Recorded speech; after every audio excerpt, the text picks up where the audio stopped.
Hayigsoon maayong adlaw or maayong gabi. Another day and opportunity again na makasira ko sa iyang pulong sa imo karon.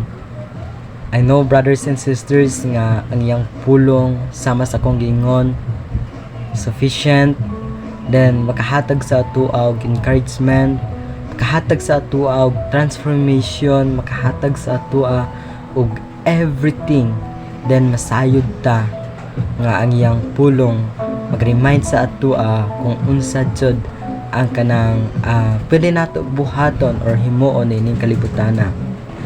But before I share the word of the Lord, nakoy pangutana. Do you love God or gihigugmaon ba nimo ang Ginoo sa imong kinabuhi?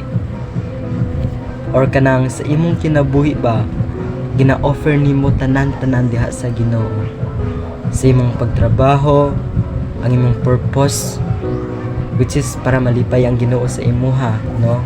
Sa imong pag-eskwela, ang imong purpose kanang para mahimaya ang Ginoo sa imuha, or everything sa imong ginabuhat sa imong kinabuhi, ang imong purpose dapat mahimaya ang Ginoo sa imuha. The question is, do you love God?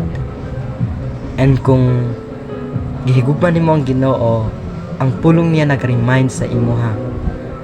Ana siya sa Psalms chapter 91 verse 14.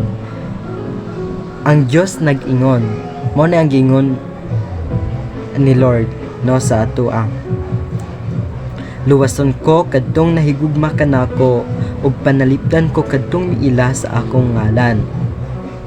Mo ni ang giingon sa atong Dios nga labing gamahanan. Iya daw luwason ang taong maghigugma sa iyaha.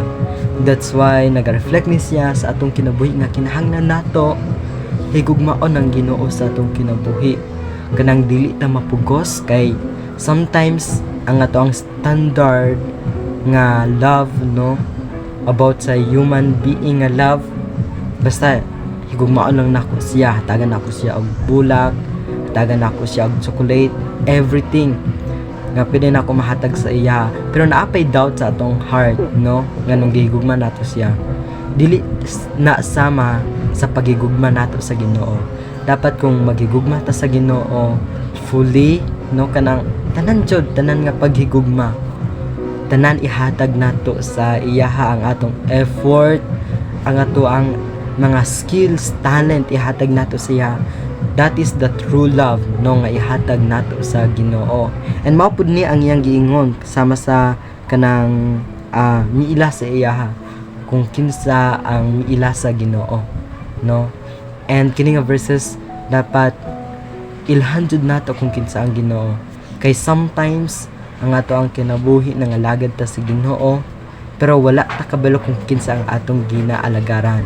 And mao nagpinakalisod sa ato no, nagasimba lang ta sa Ginoo pero wala ta kabalo kung kinsa ang Ginoo sa atong kinabuhi.